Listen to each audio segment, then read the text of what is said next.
The opulent tranquility of the St. Regis Lounge was shattered by a voice I'd hoped never to hear again. Well, if it isn't Eleanor Vance, sneered Derek, my ex-husband, his tone dripping with a familiar condescension as he swaggered towards my table. He was with a young woman, clearly his new arm candy. He gestured towards her, a triumphant glint in his eyes. Meet Tiffany, my new wife. And get this, she's the daughter of the CEO of Viridian Dynamics. His booming laugh, laced with smugness, echoed. The name Viridian Dynamics snagged my attention. I knew it, but the connection was fuzzy. Then it clicked, and an ironic smile played on my lips as Derek continued his boastful tirade, oblivious. My name is Eleanor Vance, though most call me Ellie. At 37, I'd navigated life with a certain understated grace. My then-husband, Derek, and I lived in a comfortable brownstone in Brooklyn. I worked at Sterling Holdings, my family's prominent commercial real estate firm. My official title was Senior Project Manager, a deliberately modest role that allowed me to learn the intricacies of the business under my father, Arthur Sterling, the company's chairman, as I was an only child and groomed to take the reins. I rarely discussed my MBA from Wharton or my future CEO status, especially around Derek. He'd graduated high school and was a logistics supervisor at a national freight company, a tough job I genuinely respected. I never wanted to make him feel overshadowed. We'd met at a charity gala years ago. A friend whose company had recently used Derek's freight services for a major office move introduced us. Derek had initially been interested in her, but she gently declined. He and I connected over shared dry humor. His laid-back charm was a counterpoint to my organized nature, and we married in our late 20s after a whirlwind romance. Our marriage was generally smooth. Derek's parents were warm and welcoming, a stark contrast to the nightmarish in-laws some of my friends endured. Derek's job often meant late nights and physical exhaustion, but he always seemed appreciative when I'd wait up to share a late dinner. I considered myself lucky, but about a year into our marriage, cracks began to appear. One evening, as we were getting ready for bed, Derek suddenly said, "We should really start trying for a baby, Ellie." His voice had an edge of impatience that surprised me. I'd thought about it too, assuming it would happen organically. "It's only been a year, Derek.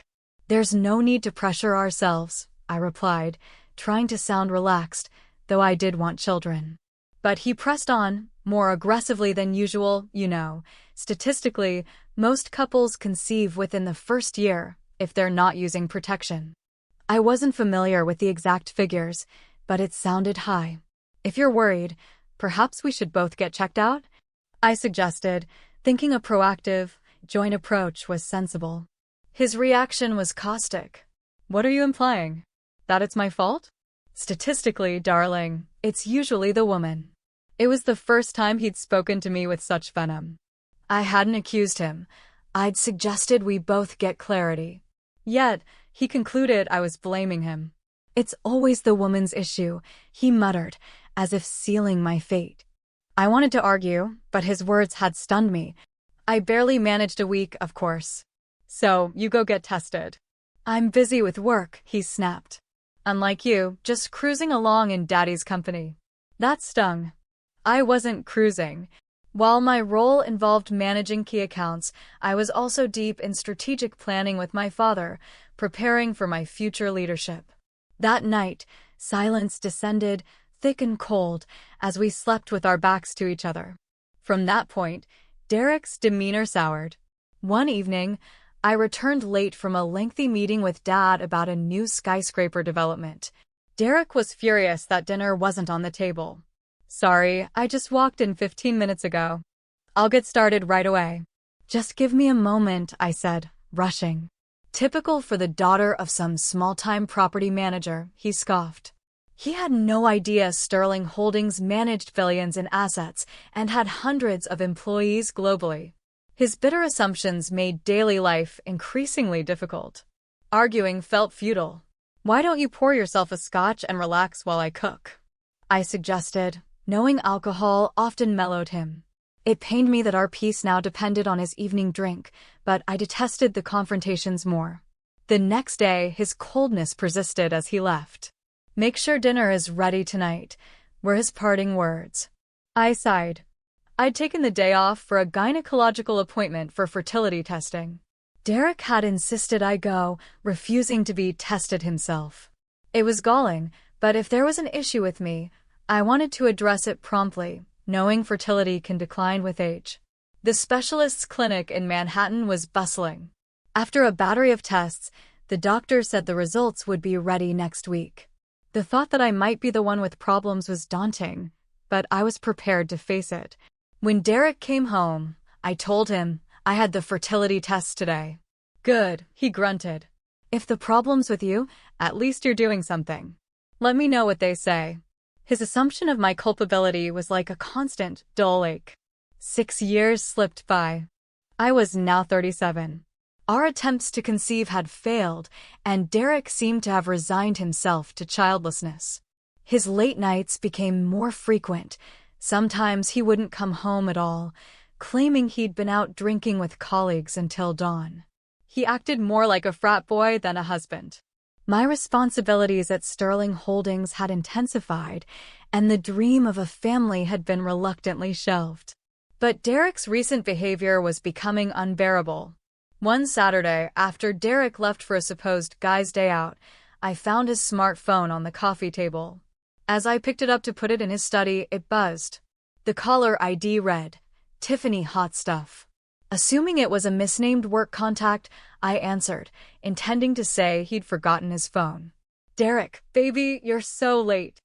I've been waiting at the champagne bar for nearly an hour. Hurry up, or we'll miss our reservation at Le Bernardin." "It's been ages since our last real date," a breathy, coquettish voice purred. The word date hit me. This wasn't a colleague. My hand tightened on the phone, and I quickly ended the call, my heart hammering. He was having an affair. While I'd been grappling with potential infertility, he'd been this. His recent detachment now made a sickening kind of sense. I trembled with a cold fury.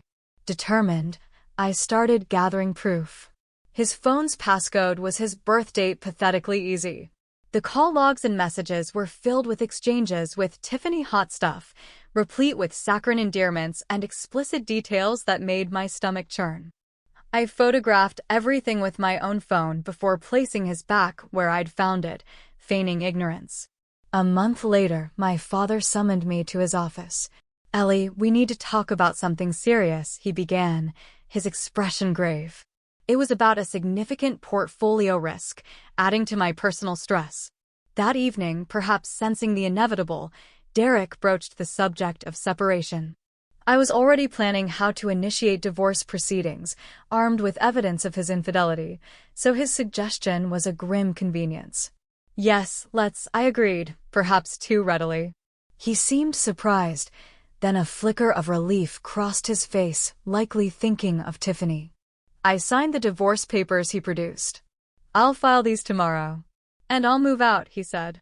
"Are you sure you can handle the mortgage on your salary alone?" I asked, knowing his income was modest.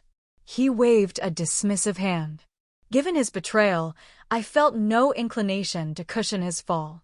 I moved back into my parents' Park Avenue apartment. They were initially concerned, then incandescent with rage when I revealed Derek's affair.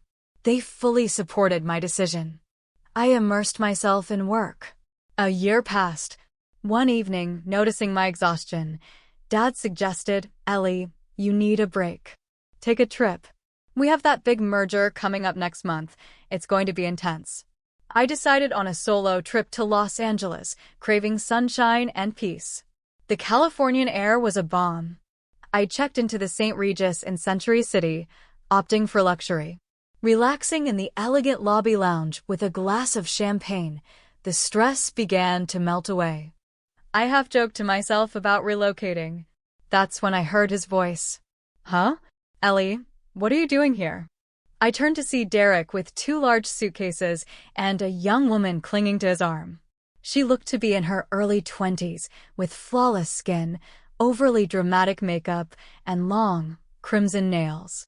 Her mini dress seemed ill-suited for even the mild LA evening. My eyes widened. Derek? Why are you here? And who is this? I asked, morbidly curious. Oh, allow me. Derek beamed, a manic energy about him. This is Tiffany, my new wife. We're on our honeymoon. And guess what? She's the daughter of a very wealthy businessman. Tiffany. The name from the phone. A wave of nausea hit me at his blatant pride in securing a younger, supposedly wealthier catch. You're here alone? How pathetic, Derek sneered. Tiffany smirked beside him. Derek, honey, is this your ex? She looks mature. Let's just check in, she said, her voice sharp. I remained composed as Derek slung an arm around her. Yep, I'm set for life now, marrying into serious money. You can keep struggling with your little job. His high-pitched laugh grated. Yeah, Tiffany's dad is Harrison Gold, CEO of Viridian Dynamics. You know Viridian Dynamics, right? He crowed. The name clicked. Impressive, huh? Her family's loaded. They even paid off our old brownstones mortgage. Thanks for making the divorce so easy, Ellie, he added, sarcasm dripping. Viridian Dynamics. Yes, I know them. They lease the top 3 floors of the Obsidian Tower downtown, don't they? I replied calmly. Derek looked momentarily surprised. Oh, you've heard of the building? Well, her family's company is huge. Breaking up with you was the best decision I ever made, he smirked. I nodded. That tower. It's one of Sterling Holdings' flagship properties, I stated, as if discussing the weather. What do you mean, Sterling Holdings property? Derek and Tiffany asked in unison, confused. The Obsidian Tower is a prime piece of our portfolio. My father personally oversaw its acquisition for about $750 million a few years ago, I explained serenely. Actually, he was just complaining to me last week about a major tenant being significantly behind on their rent. Turns out, it's Viridian Dynamics. They've been tenants for about 6 months and haven't paid a dime for the last 4. Tiffany burst into nervous laughter. That's ridiculous. My daddy's company is doing amazingly, she insisted, though a flicker of doubt crossed her eyes. Her loud denial drew a few glances. Realizing words wouldn't suffice, I pulled out my phone. Dad, I said, I'm here in LA, and I've just run into Mr. Gold's daughter from Viridian Dynamics. Could you quickly text me a copy of that rent delinquency notice for their Obsidian Tower lease? A moment later, a PDF appeared. I showed the official notice, clearly detailing 4 months of unpaid rent, a sum close to $2 million, to Derek and Tiffany. See? If payment isn't received by the end of the month, Sterling Holdings will initiate eviction proceedings and legal action. What are you planning to do? Tiffany's bravado crumbled. Well, Daddy has been super stressed lately, talking about cash flow problems and he did lay off a lot of staff. Derek, however, went into a rage. You're making this up to ruin things for us. You're still bitter I remarried. You're just a manipulative shrew, he yelled, causing me to instinctively step back.